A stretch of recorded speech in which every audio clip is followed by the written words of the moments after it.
ప్రాణం కావాలా? Non veg కావాలంటే, ప్రాణందేముంది పోతే మళ్ళీ పుడతాం. నాన్ వెజ్జే కావాలనే టైప్ అనమాట మా ఆయన. ఎందుకు ఈ మాట అంటున్నానంటే, సండే రోజు మాది దావత్ అయితే జరిగిందనమాట. అంటే మా ఆయనది కన్‌స్ట్రక్షన్ ఫీల్డ్ అనమాట. సో, కొత్త బిల్డింగ్‌కి దావత్‌గా యాటనో ఏదో కోస్తారనమాట. సో, యాటను కోసారు. అది ఇంటికి పంపించాడు. తలకాయ కూర, బోటి, చికెను 3 పంపించాడు. అది తిన్నాక ఇక మా పరిస్థితులైతే మేము బెడ్‌రూమ్ ఎలా ఉందో, హాల్ ఎలా ఉందో చూడలేదు. ఓన్లీ బాత్రూమ్‌లోనే పడుకుంటున్నాం. బాత్రూమ్‌లోనే నిద్ర లెగుస్తున్నాం అనమాట.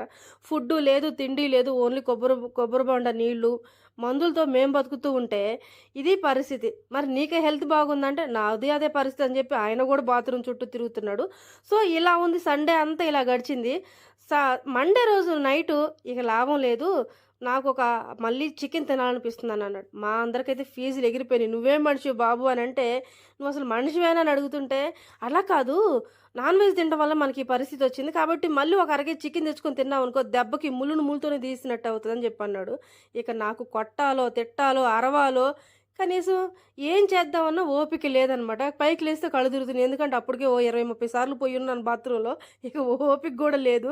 నా వల్ల కాదు అని జెప్పేసి అలా పడుకున్నాను.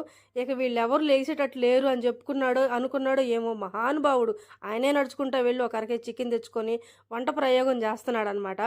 అబ్బా! మీరు అదృష్టవంతురాలు. మీ మీ మీ ఆయన గ్రేట్ అని మాత్రం మెసేజ్‌లు పెట్టకండి. ఎందుకంటే సంవత్సరానికి ఒక్కసారి గూడా కిచెన్ ఎలా ఉందో గూడా రాడు.